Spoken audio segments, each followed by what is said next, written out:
A gente precisa de uma legislação que garanta a liberdade de expressão na internet e claramente responsabilize o pseudo-juiz Alexandre de Moraes.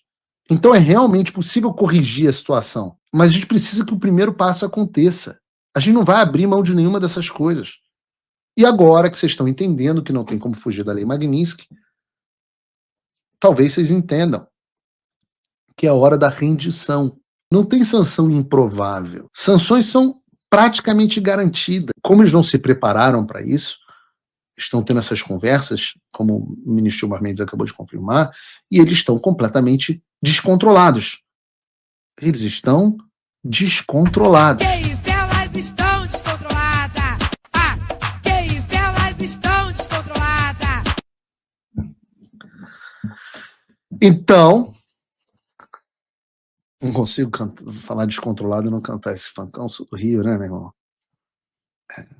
Funkão tá na veia. Alguém teve, então, a grande ideia, um gênio com J, teve a grande ideia de chamar um grupo de banqueiros, os mais importantes do Brasil, para que eles explicassem aos ministros o que é a Lei Magnitsky e até onde o Trump poderia ir. Fala assim, não é tão sério assim. Vamos chamar os banqueiros que eles vão nos ajudar. Nós vamos agora saber o que está acontecendo, os resultados nos outros países. Vamos nos acalmar. Só que, segundo o jornal O Globo, o que aconteceu? Bastante preocupados com as sanções impostas por Donald Trump, apavorados, segundo o mesmo jornal, Lauro Jardim, os ministros do Supremo Tribunal Federal, Alexandre de Moraes, Gilmar Mendes e Cristiano Zanin, tiveram uma reunião longa e tensa com um grupo de banqueiros sobre o alcance da Lei Magnitsky.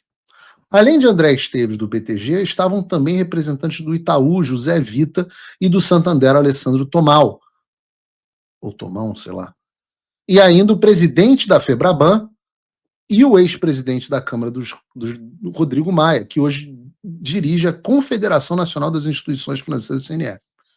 Jorge Messias, ministro-chefe da AGU, também foi. Moraes, Mendes e Zanin queriam entender não só como funcionam as sanções da Lei Magnitsky, mas também saber até onde os banqueiros achavam que Trump poderia ir em sua escalada contra o Brasil, e quanto tempo essa ofensiva ainda iria durar. Em primeiro lugar, olha a gangue, né? Gilmar Mendes, se eu fosse uma pessoa maldosa, eu diria que, poxa, uma GBU daquelas, um B2 Spirits, já resolvia o problema do Brasil, mas eu não falaria uma coisa dessa. Mas Rodrigo Maia, porra, Zanin, Gilmar Mendes, caraca, meu irmão, não tem uma foto aí no arquivo do desenho dos super amigos, como é que era, a Legião do Mal, que sentava, tinha um Lex Luthor na cabeceira da mesa, tinha todos os vilões, assim, o Sindicato do Crime era o nome, eu acho. Alguém, se achar uma foto de arquivo, pode botar aí, Bruno. Uma reunião do Sindicato do Crime. Jorge Messias junto. Queriam saber onde que ia parar a escalada do Trump. Meu amigo. Não sei, vocês já viram o Trump recuar de alguma coisa alguma vez na vida? É o conselho que eu diria para eles. E uma atmosfera descrita por um dos participantes como cordial, mas tensa, dada a preocupação dos ministros, os banqueiros fizeram uma detalhada exposição sobre o impacto da Magnitsky e ficaram sabendo, por exemplo, que até para autorizar o Pix de seus clientes, os bancos fazem uma varredura automática via sistema para checar se o cliente é ou não alvo da lei. Isso significa que mesmo que os bancos quisessem, eles não poderiam driblar os bloqueios.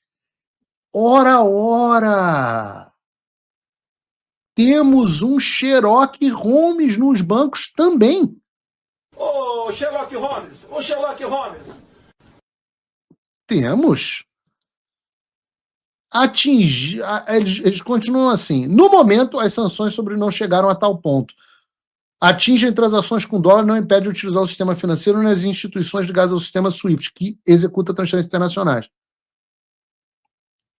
Nas palavras de um dos representantes do banco, no momento a situação ainda é corrigível, mas não é... Deixa eu te falar, não é corrigível. Existe uma besteira que esses caras... O que acontece? Os bancos brasileiros não estão acostumados com a aplicação da Lei Magnitsky. Mas eles serão, muito em breve, educados a esse respeito. Mas não é improvável que a mulher de Moraes, a advogada Viviane Barça, também seja atingida em algum momento pela Magnitsky. Quanto aos outros ministros, a avaliação dos banqueiros foi de que são menos prováveis, com base no que se ouve nos pares nos Estados Unidos, ou seja, os bancos americanos, que não têm a menor ideia do que vai acontecer. Mas a essa altura ninguém se arrisca a prever o que Trump vai fazer. Na opinião dele, ainda haverá tensão por alguns meses. Depois da reunião com os banqueiros, Moraes e Maia receberam um grupo liderado pelo presidente do Senado, Davi Alcolumbre. Cara, na moral, essa reunião, cara, é uma reunião que eu entraria nessa reunião com um tubo de Bepantol. Como é que é aquela outra pomada que você passa em bunda assada? Como é que é? Eu tinha filha. Oh, meu Deus. Respondam aí no site. Eu lembro do Bepantol, mas tinha uma outra também. Ah, meu Deus do céu, cara. Isso é muito gostoso. Hipoglós, é essa mesmo. Ah, meu Deus, a reunião, a comitiva do hipoglós. Eu acho até que hipoglós é da Johnson & Johnson. Não, hipoglós acho que não, porque não tem hipoglós aqui nos Estados Unidos. Eu me lembro que eu tinha que comprar no Brasil para os meus filhos. Cara, a comitiva do hipoglós. Que coisa engraçada. Então chega o presidente, estou até perdendo aqui a pauta, chega o presidente do Senado, Davi Alcolumbre, para negociar um acordo para encerrar a crise provocada pelo Congresso e pela prisão de Bolsonaro e a implementação de tornozeleira no senador Vargas. Nesse segundo encontro estavam também os presidentes do Supremo, Luiz Roberto Barroso e Fachin, que vai assumir a presidência em setembro. Toda essa movimentação mostra o quanto o Supremo está incomodado com a ofensiva do Trump e seus efeitos no Brasil, mesmo que em público façam ironias e procurem não passar o recibo. Agora, está todo mundo com o na mão. E a vida é irônica. 3 anos atrás, Alexandre de Moraes cancelou minhas contas bancárias, bloqueou as minhas contas bancárias, tentou me asfixiar financeiramente. E agora sou eu que estou comentando matéria em que os principais banqueiros do Brasil estão avisando a ele que a casa saiu, que nem Pix vai conseguir fazer agora. Mas a mais importante está no parágrafo seguinte. Porque vão se lembrar que eu falei aqui, quando foram anunciadas sanções da Lei Magnitsky contra o Alexandre, que nós estaríamos em um tempo de digestão. Porque algo inédito aconteceu. Algo inédito no Brasil. E ninguém sabia quais seriam os efeitos. Agora nós estamos chegando ao estado mais avançado desse processo. A conclusão da matéria é que mesmo que os bancos quisessem, não poderiam driblar os bloqueios da Lei Magnitsky. Ou seja, o custo Moraes está se tornando cada vez mais caro para a elite. Estamos falando de BTG, Itaú, Santander, dizendo que a situação ainda é corrigível. Eles ainda acham que dá para evitar, não tem o que evitar. Aliás, tem. A solução é corrigível se eles estão falando da aprovação da anistia ampla, geral e restrita. E esse é o passo inicial e o começo da correção. Mas não é o suficiente para que ela seja completa. A gente precisa de uma legislação que garanta a liberdade de expressão na internet e claramente responsabilize o pseudo-juiz Alexandre de Moraes. Então é realmente possível corrigir a situação. Mas a gente precisa que o primeiro passo aconteça. A gente não vai abrir mão de nenhuma dessas coisas. E agora que vocês estão entendendo que não tem como fugir da Lei Magnitsky, talvez vocês entendam que é a hora da rendição.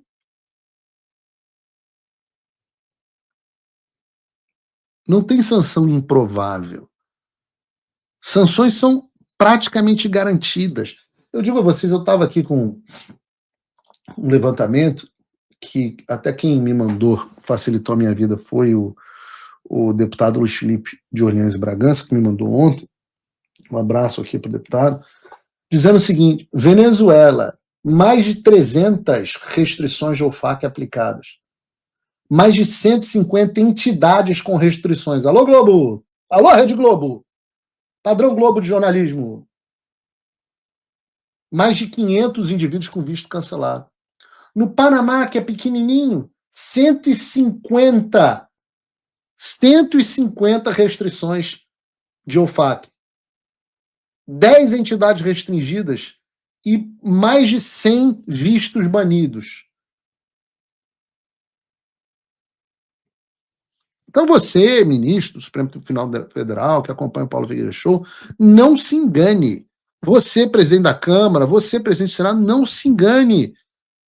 Você está tendo um tempo, mas se continuar embarcando nas ilegalidades constitucionais, violações de direitos humanos perpetradas pelo Alexandre de Moraes, você inevitavelmente vai afundar com o barco.